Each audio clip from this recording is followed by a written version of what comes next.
কলকাতা থেকে মায়াপুর যাওয়ার পথেই পড়ে কৃষ্ণনগর, আর আমরা নিয়ে নিয়েছিলাম lunch break the mother's heart রেস্টুরেন্টে। এটা কিন্তু পুরো ইন্ডিয়ায় লার্জেস্ট ফুড কোর্ট, মানে এখানে 400 জন একসাথে বসে খেতে পারে। ইভেন এর আরেকটা ছোট্ট করে আউটলেট পাশেই আছে। আর এখানের বিশেষত্ব হচ্ছে রোবটরা এখানে খাবার সার্ভ করে, প্লাস মহিলারা ম্যাক্সিমাম এখানে কিন্তু কাজ করে, তাই মাদার্স হার্ট এটার নাম। এই দেখো রোবট নিয়ে আসছে আমাদের খাবারগুলো। আমরা নিয়ে নিয়েছিলাম 3টে ভেজ থালি, তার সাথে এক্সট্রা চিকেন কষা অ্যান্ড ফিশ ফ্রাই, আর আমার বরের জন্য একটা পোলাও মাটন থালি, যেখানে 2টো মিষ্টি একটা ফিশ ফ্রাই ছিল। খুব রিজনেবল, খুব পকেট ফ্রেন্ডলি। আমরা তো ঠিক করেছি আবার কৃষ্ণনগর আসবো শুধু মাদার্স হার্টে খাওয়ার জন্য।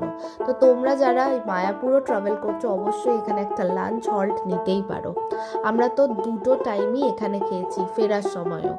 ভেজ থালিতে ছিল 2 রকমের রাইস, পাঁপড়, ডাল, আলু ভাজা, চাটনি, মিষ্টি, শাক, ছানার ডালনা, ফুলকপির তরকারি।